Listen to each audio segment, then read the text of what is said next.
Let's talk about a little NFL. Let's talk about the Super Bowl down in Miami. We got Colts for the first time, Peyton Manning. And a lot of critics don't believe he can make it, and he finally made it. Well, I'm so happy for him. I mean, the guy probably was like Dan Marino there, just hearing all this junk about how he needs to get to a Super Bowl, how he hasn't won the playoffs, how he can't overcome the Patriots.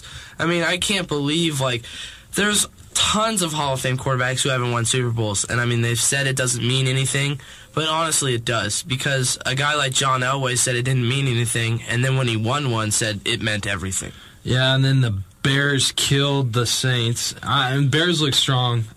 Yeah, I mean, their defense is creating turnovers for the first time in a long time. I thought, when Tommy Harris got hurt, that they weren't going to be able to protect those two linebackers and they weren't going to get to roam free and make plays, but they really showed up. I don't really necessarily think they won that game as opposed to the Saints just came out and dropped the ball, literally. They fumbled and they couldn't catch passes. They looked slow. I mean, they looked like it wasn't an important game to them when it should have been. Yeah, it kind of made me mad because I think if we would have beat Chicago, we had a good chance of beating New Orleans. No, I think if we beat Chicago, I mean, that's a neck-and-neck game, and we definitely have the capabilities to win the game without a doubt. Yeah. I mean, we are the same team as the Saints. I mean, it would have been a shootout till the end. Yeah. I mean, it would have been crazy for Seattle to be back in the Super Bowl, but another big story emerged as Tony Dungy and Lovie Smith are the two first black coaches to ever make it to the Super Bowl, and they're facing each other. Yeah, I mean, that means there's definitely going to be one African-American Super Bowl head coach. You know what I mean? There's going to be one who won the Super Bowl, which is a good thing, but, I've never thought, as of recently, it's been a racial thing. You know what I mean? I've always looked at it as you hire the best guy, and if he's African-American, white, Asian, it doesn't matter as long as he has the mind to do it. Like Norm Chow, the Asian assistant offensive coordinator, for the Tennessee Titans, has done a great job with Vince Young. He makes him look like a professional quarterback, goes 8-2. I mean, it's just I really don't think it matters. I think it's how the coaches, coach. Yeah, I mean, I'm excited to see them both, but I want to get to a point where we don't have to bring this stuff up, and racism is out of here. Yeah, once this isn't news is when it's going to become big. Once this isn't talked about, then it's not. It's going to be a big deal. You know what I mean? Yeah. When it's so tentative and relaxed and all that. I mean, if you look at all the players, you would think there should be more African American coaches in the first place. Exactly. Because most of the players are. So. I'm excited for the Super Bowl. I want to see Peyton's passing ability against the great cover 2 defense of the Bears. I really don't know who. I kind of want Peyton Manning to win. I really want Peyton Manning to win, but I am super psyched to see Vasher go against Marvin Harrison. And Reggie Wayne and Ricky Manning Jr. Dallas Clark. I mean, I'm excited to see that defense go against that offense. The part I'm not excited about is the other side. I don't want to see the cruddy Bears defense go against the cruddy Colts D. I mean, when the Colts are on offense, it's going to be the coolest thing to watch in the entire world. I'm just afraid it's going to be so boring on the other side that I'm just not going to want to watch almost. Yeah, I don't know. Rex Grossman has come up, I don't know if you say big in the playoffs, but he hasn't made any mistakes. He's come up average in the playoffs, and that's almost all he has to do. That's he has to put up Trent Dilfer numbers. That's it. Well, people were like, why should the Bears be favored? I mean, the Bears did this last year with Kyle Orton.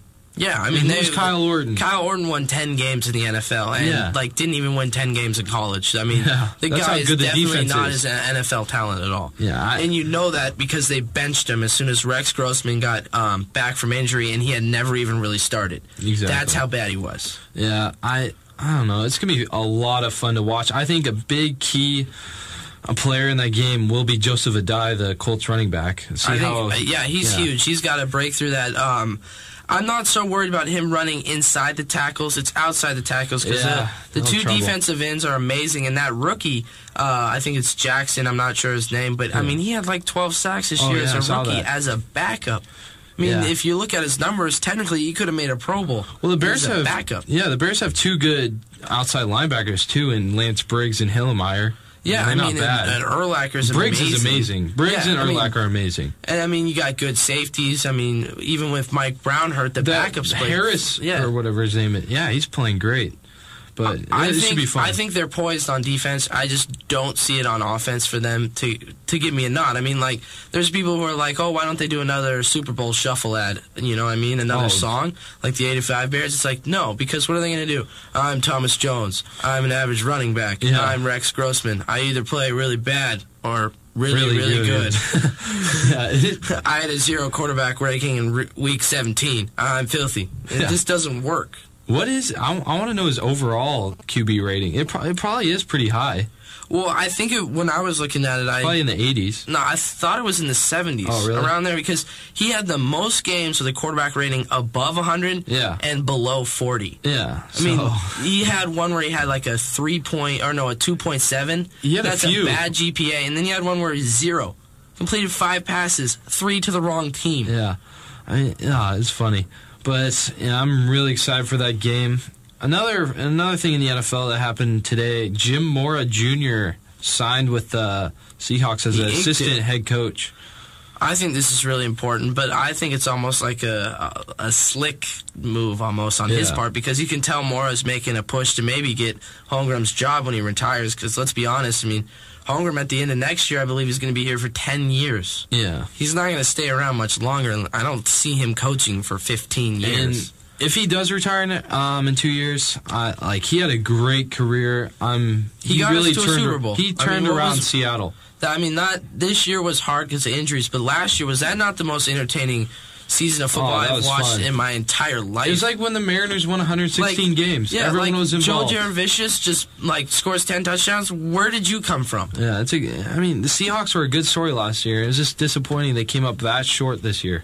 Yeah, they did. And what hurts is seeing other players that we've let go. Like, I know, Max Strong's on the verge of retirement, and I was watching the Patriots game, and Heath Barr Evans, their fullback, looked really good, and it reminded me of how we drafted him to, take Strong's job, and it was just amazing to me that guy's like an Iron Man and played that long. I hope he doesn't retire, because he's the heart and soul of the offense, I think. Oh, as soon as he retires, we're going to miss him so much. It's almost having another offensive guard out there. Yeah, definitely. I mean, he blocks like a center. He just runs straight in there and just plows people over. Yeah, he's fun to watch, and I don't know, when he retires, he would have had a great career with us, and it'll be a sad day for Seahawks, but he had a great career.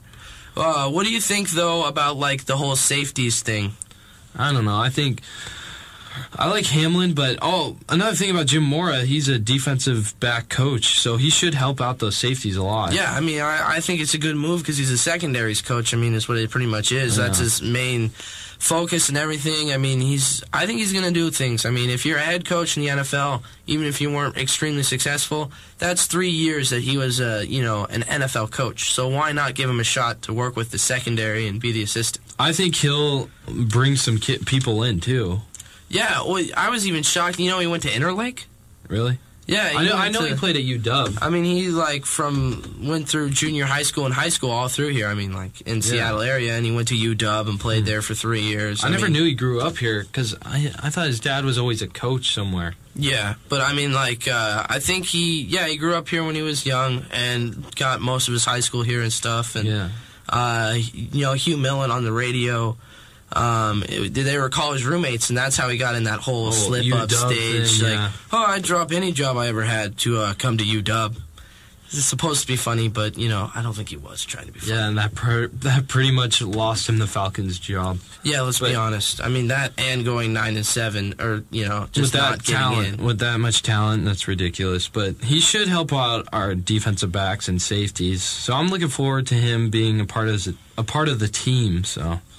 What do you think of Parcells retiring, hanging him up? I don't know, that's another guy who had so much talent on his team, and they we don't know. They could be in the Super Bowl right now. You never know if Romo doesn't botch that snap. Well, I think they were, I still watch that game, and I think to myself, why did they not go deep the entire game? Yeah. They did intermediate pass routes the entire game. You got T.O. and Terry Glenn on the outside. You got a lone shark. And safeties. Jordan Babineau and Michael Boulware back there after not playing for 3 weeks. I would have thrown the ball deep every 3 plays.